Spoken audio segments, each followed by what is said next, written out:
સતગુરુ ભગવાન કી જય. દરેક શ્રોતાજનોને પ્રણામ.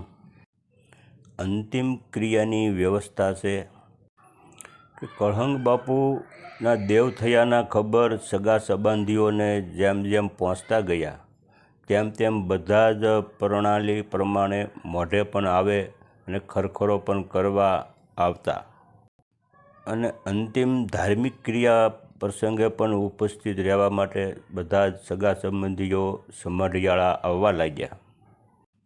ને જેટલા સગા સંબંધીઓ મહેમાનો જે આવનારાઓના આવકાર, ભોજન, રહેણાંક વગેરેની જે વ્યવસ્થા જવાબદારી ભગત બાપુના નાના ભાઈ જીવાભાઈ તથા તેમના પિતરાઈ ભાઈ વજુભાઈએ પણ સંભાળી હતી.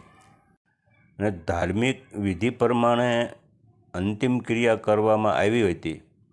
અને ભગત બાપુની હયાતીમાં એક બાલમુકુદાસ નામના ખાખી સાધુ શ્રી રામજી તથા શ્રી હનુમાનજીની પૂજામાં ભગત બાપુને સહાય પણ કરતા. અને ભગત બાપુએ દેહ ત્યાગ કર્યો પછી આ કાર્ય શ્રી બાલમુકુદાસે પણ સંભાળ્યું.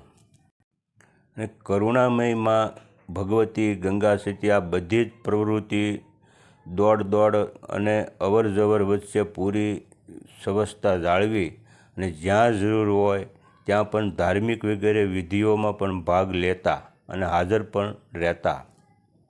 અને ખરેખર તો તેઓ આ બધી ધમાલથી તદ્દન અલિપ્ત જ હતા. તેમના સમગ્ર શક્તિ અને ધ્યાન તો માત્ર પતિદેવ ભગત બાપુના જ આદેશ પ્રમાણે પાનબાઈને પૂર્ણતાએ પહોંચાડવાનું પુરુષાર્થમાં જ કેન્દ્રિત હતું.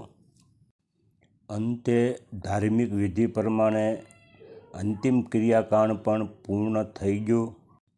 સૌ આવેલા મહેમાનોને પણ વિદાય આપી ગંગામા અને પાનબાઈ પણ સ્વસ્થ થયા અને શાંતિપૂર્વક કાર્યને પૂર્ણ કર્યું.